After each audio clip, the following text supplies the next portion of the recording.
L'année était 1878, et le silence de la vie d'Ada Weston s'étendait aussi vaste et impitoyable que les plaines qui s'allongeaient de sa porte jusqu'à l'horizon meurtri. Sa cabane, un petit nœud obstiné de bois dressé contre l'infinité du ciel du Wyoming, n'était pas tant une maison qu'une forteresse érigée contre la mémoire. Ici, le silence était une monnaie qu'elle avait gagnée à un prix terrible, et qu'elle dépensait avec parcimonie, thésaurisant la quiétude de ses jours, les mesurant dans le rythme régulier d'une hache frappant le bois, dans le crissement d'une ou travaillant son maigre jardin, dans le soupir du vent traversant le seul peuplier qui abritait son toit. Son monde s'était rétréci à ce petit lopin de terre, un territoire borné au sud par le ruisseau et au nord par la ligne sombre et chuchotante de la forêt. Au-delà s'étendait la bourgade de Providence, un lieu où elle n'avait pas mis les pieds depuis 3 ans. Là-bas, les habitants ne la connaissaient plus que par un sobriquet cruel, chuchoté derrière des mains fermées, la femme balafrée. Le nom était une vérité nue, mais dans leur bouche il devenait un jugement, une sentence qui la marquait comme différente, comme brisée. Ses cicatrices formaient une carte chaotique d'une seule nuit. Elle tirait sur le côté gauche de son visage, vrillant son œil dans une expression permanente de surprise, et ramenant sa bouche vers une moue qui persistait même quand son cœur restait immobile. Elles avaient la couleur d'un vieux parchemin, une géographie pâle et implacable contrastant avec la peau saine de sa joue droite. Elles étaient le dernier cadeau de l'incendie qui avait tout pris, son mari, Thomas, et leur petite fille, Rose. Les flammes avaient embrassé son visage, laissant une marque indélébile du brasier qui avait consumé son monde, et ne lui avait laissé qu'un lendemain froid et solitaire. Sa routine était l'encre qui l'empêchait de dériver vers l'abîme des souvenirs. Elle se levait dès la première lueur grise de l'aube, ses gestes économes et répétés à la perfection. Elle vérifiait ses collets, trayait sa seule chèvre, entretenait les légumes qui menaient une bataille sans fin contre la terre sèche et impitoyable. Elle travaillait jusqu'à ce que ses muscles hurlent d'une douleur bienvenue, une douleur qui noyait celle, fantôme, de ses bras, dans le creux où un enfant aurait dû se trouver. Sa vie n'était qu'une litanie de corvées, une pénitence faite de gestes pratiques. Elle était devenue une femme réduite à l'essentiel, au bois brut de la survie, les sculptures ornementées de la joie, de l'amour et de l'espoir depuis longtemps consumées. La solitude, pour elle, avait une présence physique, une place froide dans le lit, une chaise vide à sa petite table. Elle avait un poids, et elle le portait avec la même résignation stoïque qu'elle portait ses seaux d'eau depuis le ruisseau. Un après-midi, à la fin de l'été, le ciel se teinta de la couleur d'un mauvais hématome. L'air devint lourd et épais, chargé d'une électricité qui fit se dresser les poils de ses bras. Le vent, qui d'ordinaire murmurait, se mit à hurler, arrachant les feuilles du peuplier et projetant de la poussière contre la seule vitre de sa cabane. Ada rentra sa chèvre dans son abri de fortune, ferma les volets et remit une bûche dans l'âtre. Les tempêtes sur les plaines étaient violentes, bibliques, et elle respectait leur puissance. À la tombée du jour, alors que l'orage déchaînait toute sa fureur, le monde extérieur se dissolvait en un chaos rugissant de vent et d'eau. La pluie s'abattait en nappes sur la cabane, et le tonnerre éclatait comme si le ciel lui-même se fendait en deux. À l'intérieur, la lumière du feu projetait sur les murs des ombres monstrueuses dansantes. Ada, assise près de l'âtre, les mains jointes sur ses genoux, écoutait. C'était dans ces moments-là, quand le monde était bruyant, que le silence en elle devenait le plus assourdissant. Elle pensait à Rose, à l'impossible douceur de sa joue, quand un autre son vint trancher la symphonie de la tempête.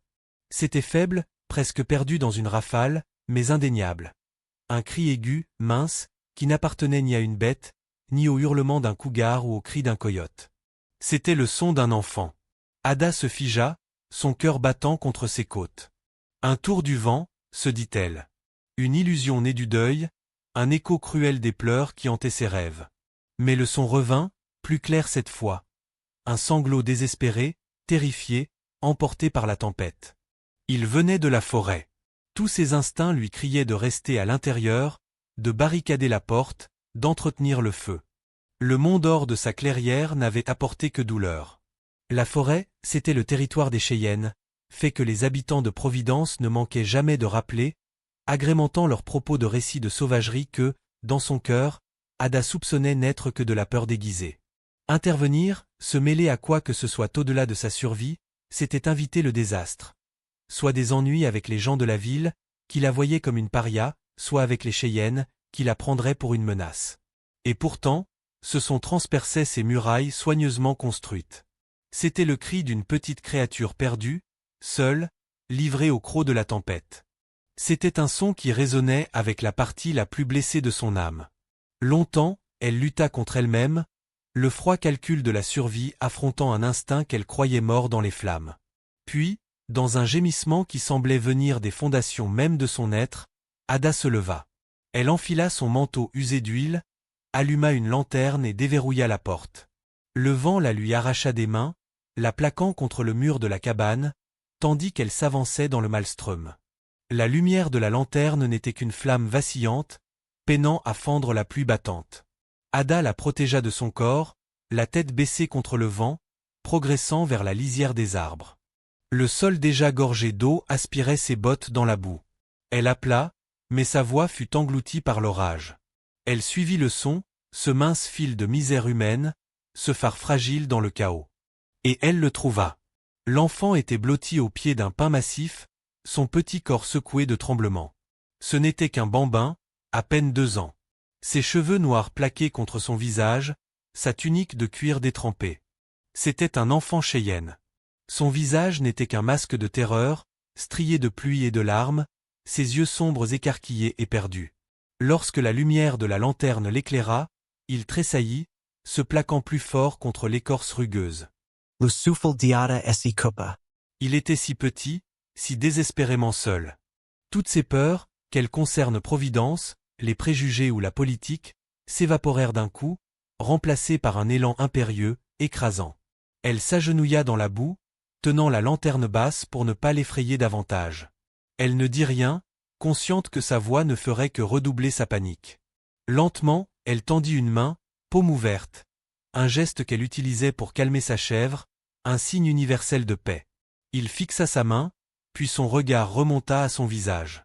La lanterne, impitoyable, révélait les crêtes et les creux de ses cicatrices, les découpant en relief brutal. Les yeux de l'enfant s'agrandirent encore, et une nouvelle vague de sanglots secoua sa petite poitrine. Il recula, bête blessée se repliant devant un prédateur perçu. La douleur de ce rejet, elle la connaissait, l'avait apprise à supporter des adultes. Mais la voir dans les yeux d'un enfant fut une agonie neuve, vive. Ignorant la brûlure intérieure, Ada le souleva doucement dans ses bras.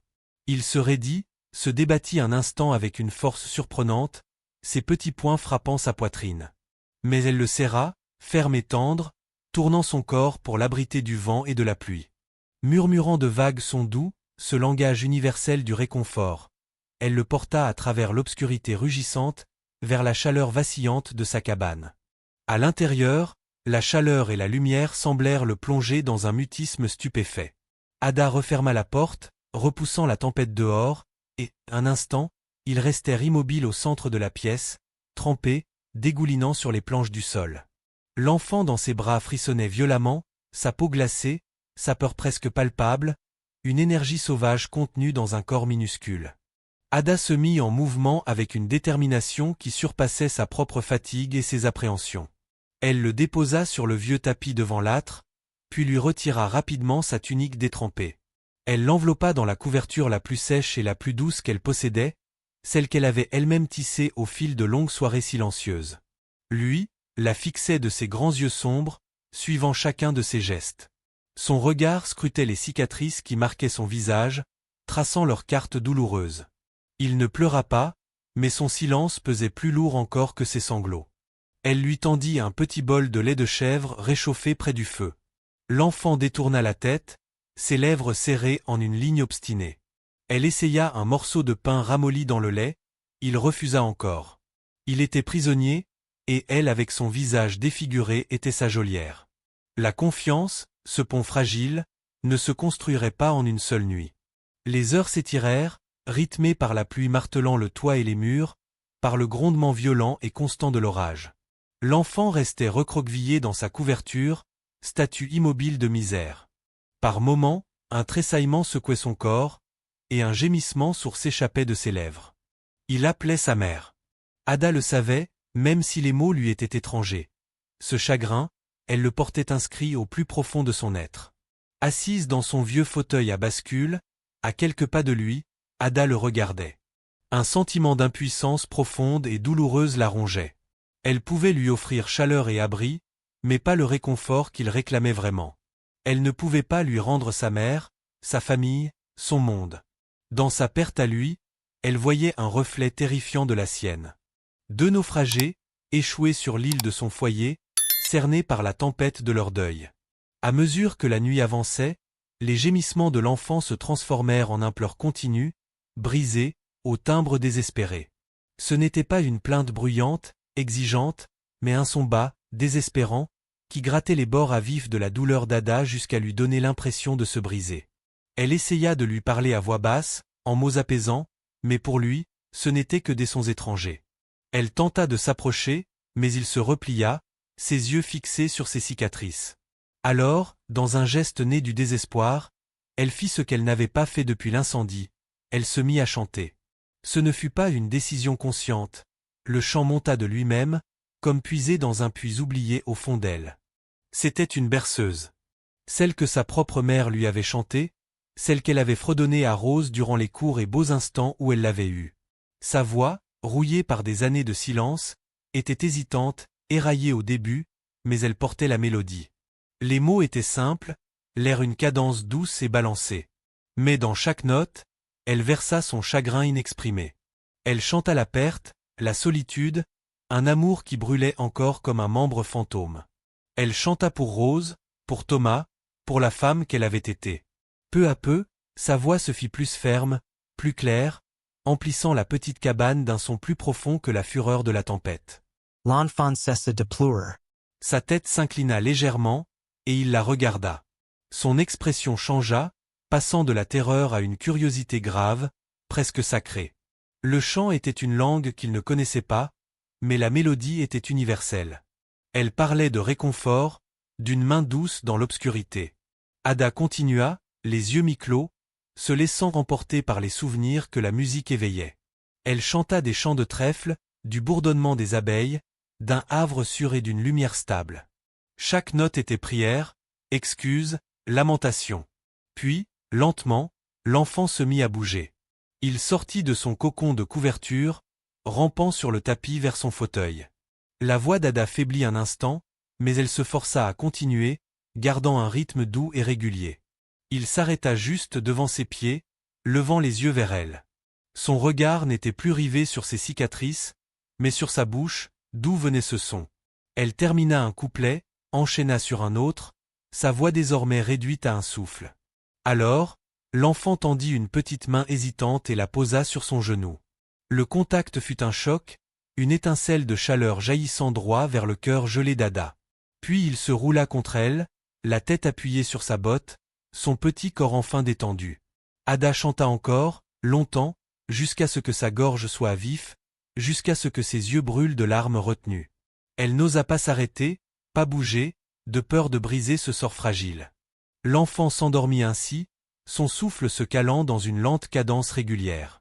Toute la nuit, alors que l'orage s'apaisait peu à peu en une pluie fine, la femme au visage balafré berça de sa voix un enfant perdu. À l'aube, la lumière grise filtra à travers la vitre encrassée. La tempête était passée, laissant un monde lavé, immobile. Ada n'avait pas fermé l'œil. Elle était restée dans son fauteuil, l'enfant endormi à ses pieds, sa petite main toujours agrippée au cuir de sa botte. Un silence profond avait envahi la cabane, mais ce silence n'était pas le vide habituel. Celui-ci était plein, il contenait l'écho de la berceuse et le souffle paisible d'un enfant. Mais déjà, une angoisse glacée revenait, mordant l'air du matin. La nuit avait offert une trêve étrange, hors du temps, mais le jour apportait choix et conséquences. L'enfant devait être rendu aux siens. Le laisser simplement au bord de la forêt lui paraissait cruel. Mais pénétrer en territoire cheyenne, c'était un risque qu'elle ne pouvait mesurer. Et Providence? Elle frissonna à l'idée de ce que les gens de la ville diraient en voyant une femme seule garder un enfant indien. Comme pour donner corps à ses pensées, un bruit monta au loin. Le martèlement régulier de sabots, se rapprochant de sa cabane. Son cœur essi serra. Elle regarda l'enfant endormi, puis la porte. Elle n'avait nulle part où le cacher. Pas de temps pour réfléchir. Doucement, elle détacha ses doigts de sa botte et s'approcha de la fenêtre. À travers une fente du volet, Elle aperçut 3 cavaliers. Elle reconnut aussitôt la silhouette massive de Gareth, le shérif de la ville. Un homme gouvernant par l'intimidation, son visage figé dans un éternel rictus d'autorité vertueuse. Avec lui, 2 fermiers dont les terres bordaient la forêt, leurs traits marqués par la suspicion. Ils n'étaient pas là pour une visite amicale. Ada se raidit tandis que les cavaliers descendaient de leur monture, leurs bottes écrasant la boue détrempée devant sa cabane. Le shérif frappa du poing contre la porte, un coup sec, impérieux, qui résonna dans l'air encore saturé d'humidité. « Madame O'Connell, ouvrez donc. Nous savons que vous êtes là. » Sa voix portait cette inflexion faussement cordiale qui masquait mal la menace. Le cœur d'Ada battait à tout rompre, mais elle inspira profondément et se força à garder contenance. Elle jeta un coup d'œil à l'enfant toujours assoupi, puis s'avança vers la porte. Chaque pas résonnait comme une marche funèbre. Elle entr'ouvrit le battant, assez pour montrer son visage marqué de cicatrices. Le shérif la détailla d'un regard glacial, ses yeux s'attardant une seconde de trop sur ses balafres, comme pour lui rappeler ce qu'elle était devenue. « Bonjour, Ada, dit-il, la mâchoire serrée. Vous avez entendu les rumeurs, je suppose. Une attaque hier soir. Un village indien incendié. Plusieurs disparus. » Elle ne répondit pas. Le shérif haussa un sourcil et poursuivit. « Certains disent avoir vu de la fumée de ce côté-ci. Et vous savez ce que ça signifie, les Indiens rôdent. Vous n'auriez pas aperçu quoi que ce soit d'inhabituel, par hasard ?» Le mensonge brûlait déjà sur sa langue, mais avant qu'elle puisse parler, l'un des fermiers s'avança, reniflant comme un chien de chasse. « Il y a des traces près de la clairière, dit-il d'une voix dure. Des pas plus petits que ceux d'un adulte. Comme ceux d'un enfant. Et ces traces mènent tout droit ici. » Le shérif plissa les yeux. « Alors ? Vous avez quelque chose à dire, Ada ?» Elle sentit la panique lui tordre les entrailles. Derrière elle, l'enfant s'était réveillé, attiré par les voix. Elle pria pour qu'il reste caché derrière la chaise, invisible dans l'ombre. Mais un léger mouvement le trahit, la couverture glissa, laissant apparaître un petit visage. Les yeux du shérif s'illuminèrent d'un éclat mauvais. « Eh bien, que avons-nous là ?» Il poussa brusquement la porte, la forçant à reculer. Les fermiers entrèrent à sa suite, leur regard avide posé sur l'enfant. Celui-ci, terrifié, recula vers Ada, ses petites mains agrippant sa jupe. Un enfant indien, grogna l'un d'eux. Comme je l'avais dit. Le shérif croisa les bras, son sourire sans joie étirant ses lèvres. Vous réalisez ce que cela signifie, Ada ? Vous cachez l'ennemi. Aux yeux de la loi, c'est de la trahison. Ada sentit le sang quitter son visage. Elle se plaça instinctivement devant l'enfant, comme un bouclier. Ce n'est qu'un enfant, dit-elle d'une voix rauque. Il n'a rien fait. Ce n'est pas qu'un enfant, répliqua le shérif avec froideur. C'est le fils de ceux qui brûlent nos fermes, qui tuent nos voisins. Vous croyez qu'on peut se permettre de faire la différence ? Le fermier le plus âgé cracha au sol. Il faut le rendre à sa tribu. Ou mieux encore, l'empêcher de grandir pour nous trancher la gorge dans 10 ans. Un murmure d'approbation passa entre les 2 hommes. L'enfant trembla de tout son corps, ses yeux fixés sur le shérif comme un animal pris au piège. Ada sentit une colère ancienne et brûlante se réveiller en elle. « S'il doit être rendu, c'est à sa famille, » dit-elle avec une force inattendue. « Pas livré à votre haine. » Le shérif la dévisagea longuement, puis rit, un son sec, sans chaleur. Toujours la même Ada. Une femme seule, perdue dans ses souvenirs, qui pense savoir mieux que les autres. Vous avez déjà perdu votre mari, votre fille. Vous voulez vraiment ajouter votre vie à la liste ? Elle serra les poings, ses ongles s'enfonçant dans sa paume. Si vous touchez à cet enfant, dit-elle, je jure que je... Sa voix s'étrangla, mais le shérif vit dans ses yeux la menace qu'elle n'osait achever. Il se pencha légèrement, son souffle âcre tout près de son visage. Ce n'est pas vous qui décidez, Ada. Mais je vais être généreux. Vous avez jusqu'à demain matin pour livrer l'enfant à la ville. Après ça, nous reviendrons. Et croyez-moi, ce ne sera pas pour discuter. Il fit un signe à ses hommes. Tous 3 ressortirent, laissant la porte ouverte derrière eux. Le bruit de leurs sabots s'éloigna peu à peu, emportant avec eux la dernière illusion de sécurité. Ada resta un long moment immobile, le souffle court, le cœur battant dans sa poitrine comme un tambour de guerre. Puis elle referma la porte d'un geste brusque et se tourna vers l'enfant. Il la regardait, son visage crispé par la peur, mais ses yeux contenaient aussi une étincelle nouvelle, la reconnaissance. Elle s'agenouilla devant lui, posant ses mains sur ses épaules frêles. « Je ne te laisserai pas, » murmura-t-elle, sa voix tremblante mais ferme. « Pas eux. Pas comme ça. » Dans ce serment silencieux, elle sentit pour la première fois depuis des années une force renaître en elle. Ce n'était plus seulement sa propre survie qui comptait désormais. C'était la sienne. La leur. Toute la journée suivante, Ada vécut comme dans une tension irréelle, chaque bruit du vent dans les arbres lui semblant le pas d'un cavalier, chaque ombre projetée sur le sol la silhouette d'un ennemi. L'enfant restait près d'elle, silencieux, mais désormais ses yeux la suivaient partout. Dans ce regard, elle lisait encore la peur, mais aussi une confiance naissante, fragile comme une flamme que le moindre souffle aurait pu éteindre. Elle s'efforça de préparer des provisions, ses gestes méthodiques masquant le tumulte intérieur. Un peu de pain sec, de la viande salée, une gourde d'eau, quelques couvertures enroulées serrées. Chaque objet placé dans le sac lui rappelait que le temps était compté, que la décision devait être prise avant le retour du shérif. Dehors, le ciel s'éclaircissait après la tempête, mais l'air gardait encore cette odeur métallique, lourde, d'orage dissipé. La forêt, lavée par la pluie, paraissait plus dense, plus sombre, comme si chaque arbre retenait son souffle en attendant la suite. Ada s'arrêta plusieurs fois sur le seuil, son regard glissant vers la lisière. Là-bas, de l'autre côté, se trouvait le territoire Cheyenne. Le chemin vers le salut de l'enfant, peut-être aussi vers sa propre perte. À plusieurs reprises, elle envisagea de rester. De fermer les volets, de s'enfermer dans sa cabane et d'attendre que la colère des hommes s'épuise. Mais elle connaissait trop bien la nature de Gareth Eye pour se bercer d'illusions. L'homme ne renonçait jamais, surtout quand il sentait une proie vulnérable. Le shérif aimait les exemples. Et quel meilleur exemple que la veuve balafrée qui osait défier la loi des hommes? L'enfant s'assoupit un moment, roulé dans une couverture au pied du lit. Ada s'assit près de lui, observant la douceur de son visage endormi. Une pensée douloureuse la traversa. Rose avait eu ce même âge, cette même fragilité lumineuse. Une vague de souvenirs la submergea, la petite main serrant son doigt, les rires clairs dans le jardin, l'odeur sucrée des cheveux d'enfant. Elle dut détourner le regard pour ne pas sombrer. Mais ce qu'elle ressentait maintenant était différent. Ce n'était pas seulement la douleur de ce qu'elle avait perdu, c'était aussi une force nouvelle, brûlante, née de l'instinct de protection. Elle n'avait pas pu sauver sa fille. Mais elle pouvait sauver cet enfant. Et peut-être qu'en le sauvant, elle sauverait aussi ce qui restait d'elle-même. Le crépuscule approchait quand elle prit enfin sa décision.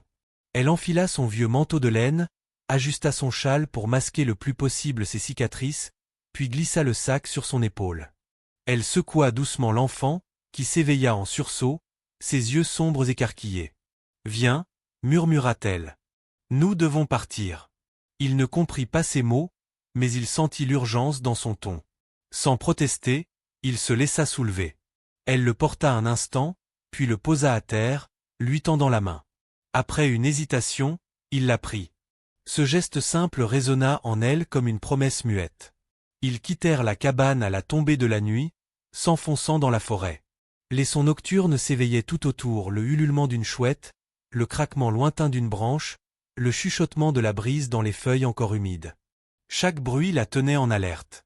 Elle avançait vite, choisissant les sentiers les moins visibles, évitant les clairières où la lune aurait pu les trahir. Le chemin était difficile. Ses jambes, alourdies par la fatigue et les années de solitude, protestaient à chaque pas. Mais elle serrait les dents et continuait, tirant doucement l'enfant quand il trébuchait. Il ne se plaignait pas. Ses petits pas rapides, obstinés, témoignaient d'un courage silencieux qui la touchait profondément. À mesure qu'il progressait, la forêt se fit plus dense. Des troncs massifs barraient leur route, des ronces griffaient leurs vêtements.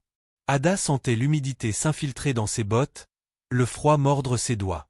Pourtant, elle continuait.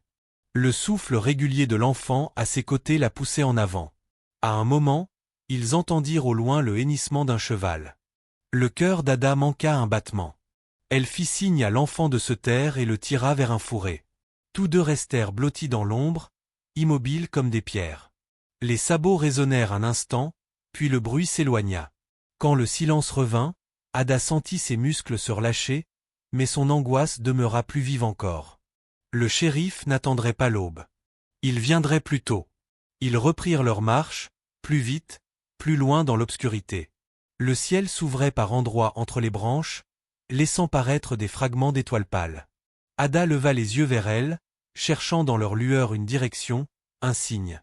Depuis des années, elle n'avait plus prié. Mais ce soir-là, chaque pas dans la forêt devenait une prière muette, chaque souffle une supplication. La nuit était avancée lorsqu'ils atteignirent un petit ruisseau. L'eau coulait claire, scintillant faiblement sous la lune. Ada fit boire l'enfant, puis trempa ses propres lèvres brûlantes. Elle s'assit un instant, les genoux tremblants, le dos appuyé contre une pierre. L'enfant se blottit contre elle, posant sa tête sur son épaule. So contact SI Simple Louis Redana de Forces.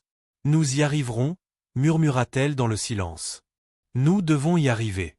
Au loin, dans l'obscurité, une lueur rougeâtre monta soudain, vacillante, le feu d'un campement.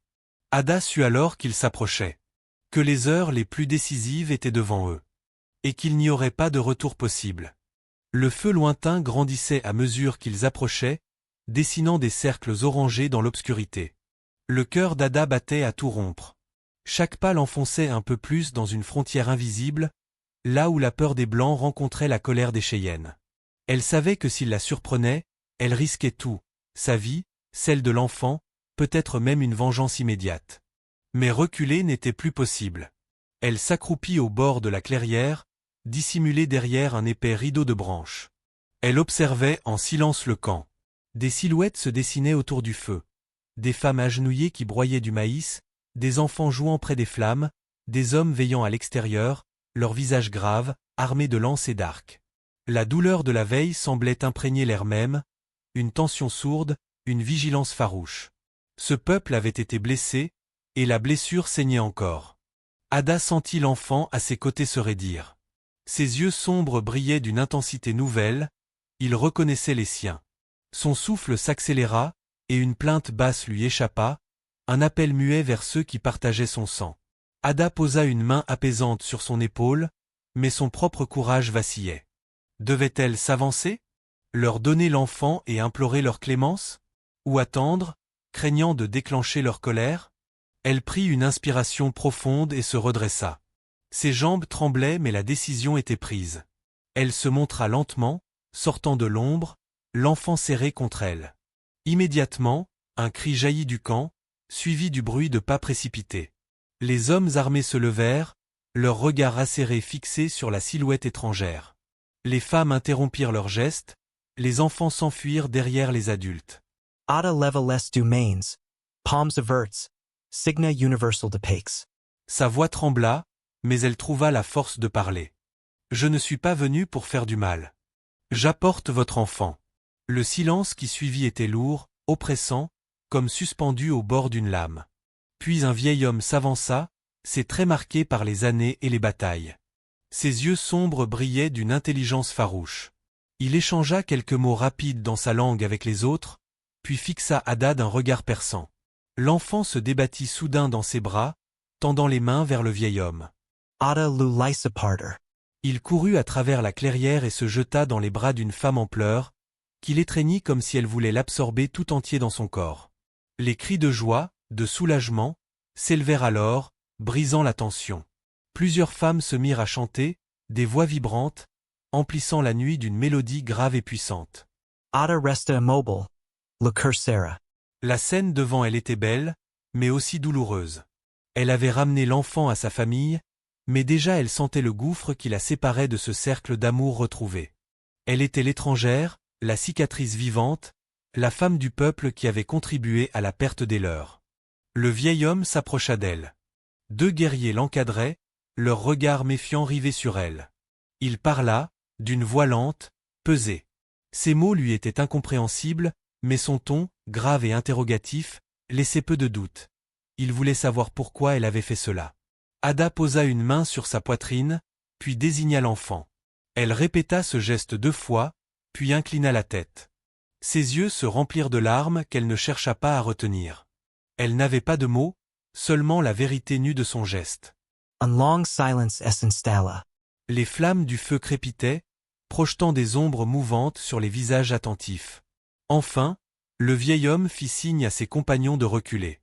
Il s'inclina légèrement vers Ada. Son regard restait dur, mais une lueur différente s'y mêlait. Du respect, peut-être, ou une reconnaissance silencieuse. La femme qui avait retrouvé son fils leva les yeux vers Ada, son visage ravagé par les larmes. Elle s'approcha, tenant toujours l'enfant serré contre elle. Arrivée à sa hauteur, elle tendit une main tremblante et toucha doucement le châle qui couvrait les cicatrices d'Ada. Le geste n'était pas de rejet, mais de gratitude. Ses lèvres murmurèrent quelques mots que, cette fois, Ada comprit sans avoir besoin de traduction. « Merci ». Ces syllabes, simples et fragiles, résonnèrent en elle plus profondément que n'importe quelle prière. Ada baissa la tête, incapable de parler. Mais la paix fragile de ce moment fut interrompue par un nouveau bruit. Au loin, résonna un hennissement, puis le martèlement lourd de plusieurs chevaux. Le shérif. Il avait tenu parole, ou plutôt, il était venu plus tôt encore. Les Cheyennes levèrent aussitôt la tête, alertes. Les guerriers saisirent leurs armes, formant un cercle défensif autour du camp. Le vieil homme aboya des ordres rapides. Ada sentit la panique à l'envahir de nouveau. Elle avait livré l'enfant, accompli sa tâche, mais elle était toujours là, exposée, prise entre deux mondes prêts à s'entre-déchirer. Dans la lueur tremblante du feu, les minutes s'étirèrent comme des heures. Et déjà, les silhouettes des cavaliers se dessinaient à l'orée de la forêt. Les chevaux surgirent du noir, leurs sabots martelant la terre humide avec une force qui faisait trembler la clairière. Les lanternes fixées au sel projetaient des halos jaunes, déchirant l'obscurité comme des lames. Au premier rang chevauchait Garetaille, le shérif de Providence, sa haute silhouette rigide, la main déjà posée sur la crosse de son revolver.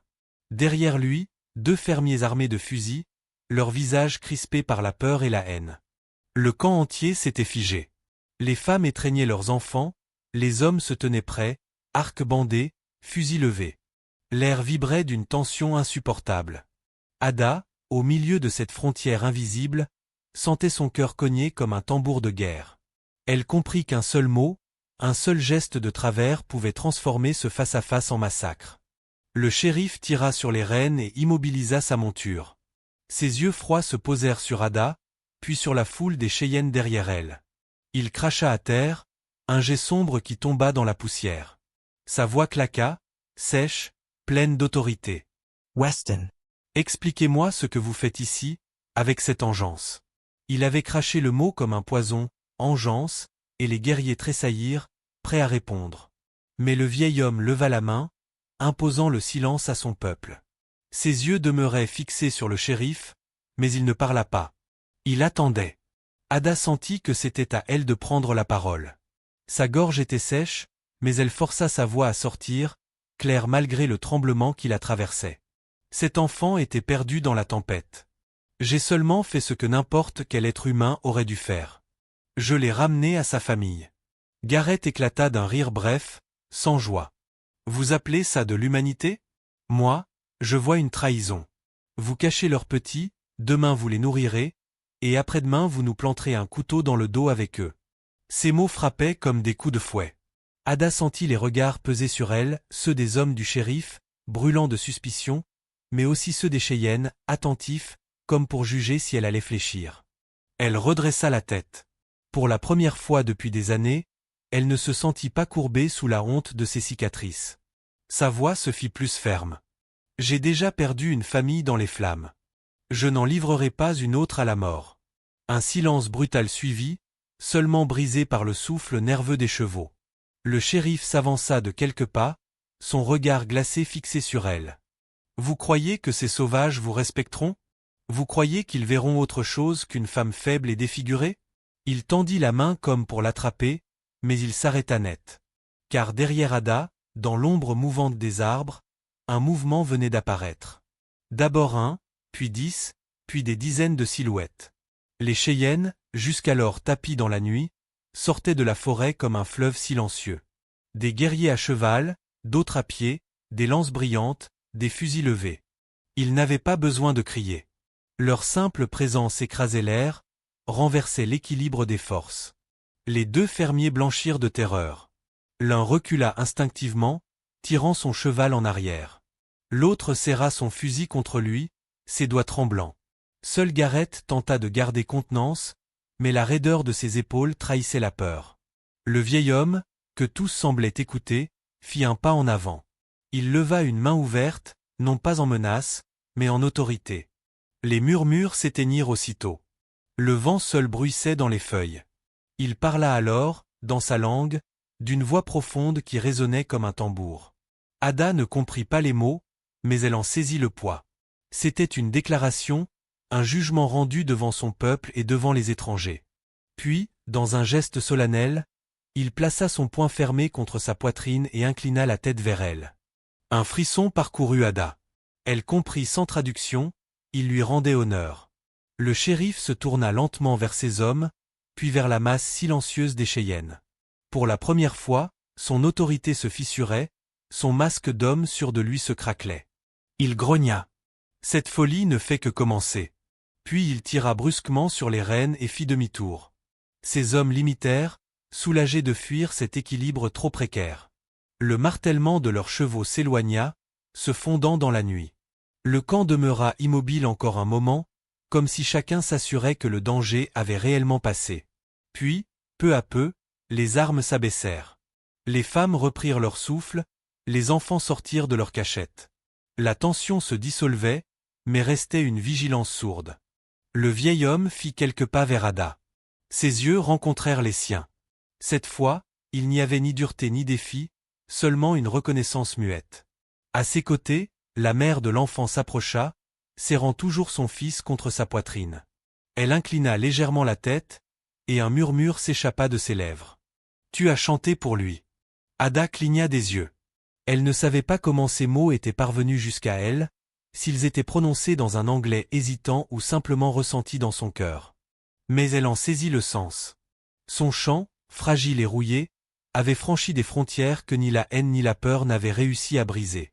Dans ce silence lourd de sens, elle se sentit enfin vue non pas comme la femme balafrée, mais comme Ada Weston, une femme qui avait protégé un enfant au milieu de la tempête. La nuit s'étira, lourde et épaisse, mais au cœur du campement une nouvelle respiration semblait naître. Autour des feux, les voix s'élevaient à nouveau, plus basses, comme si chacun cherchait à retrouver une normalité fragile après l'orage.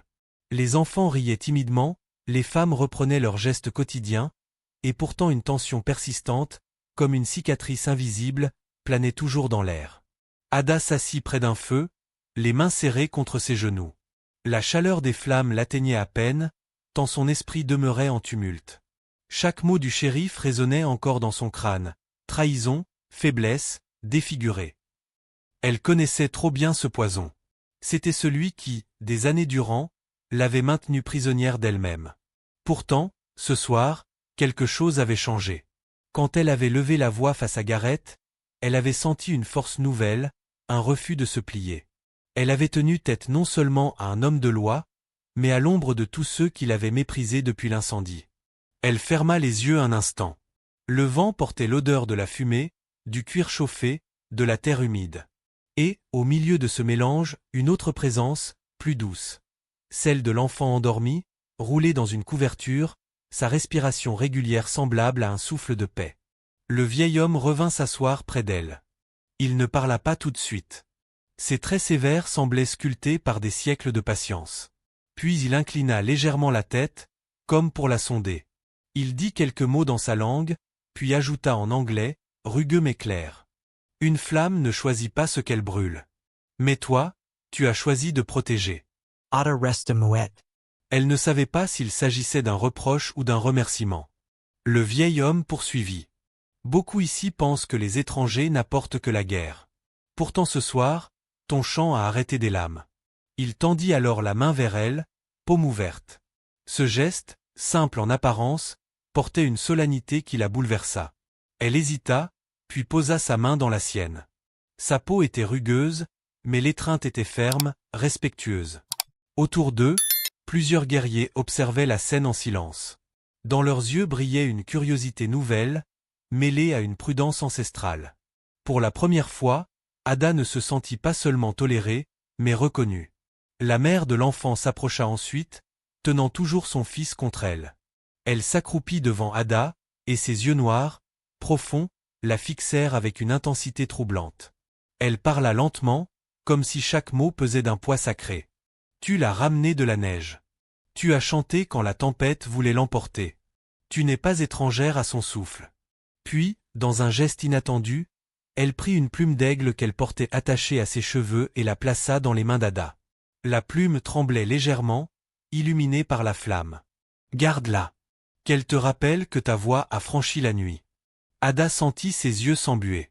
Elle voulut répondre, mais aucun mot ne vint. Elle ne put qu'incliner la tête en signe de gratitude. La nuit avança, et les étoiles se mirent à briller plus fort, comme si elles s'étaient rapprochées. Les guerriers reprirent leur chant, grave et profond, emplissant l'air d'une vibration qui résonnait jusque dans la poitrine d'Ada. Elle comprit alors que ce qu'elle avait vécu n'était pas une fin, mais le commencement d'un chemin. Car au fond d'elle, une vérité s'imposait. En protégeant cet enfant, elle n'avait pas seulement défié le shérif ou gagné la reconnaissance d'un peuple. Elle s'était réconciliée avec la partie la plus brisée d'elle-même. Et pourtant, dans l'ombre des arbres, elle savait que Gareth Eye n'en resterait pas là. Son regard de glace, ses paroles empoisonnées, tout annonçait une tempête à venir, bien plus violente que celle de neige. Ada serra la plume dans sa main. Pour la première fois depuis l'incendie, elle n'avait plus peur d'affronter l'avenir.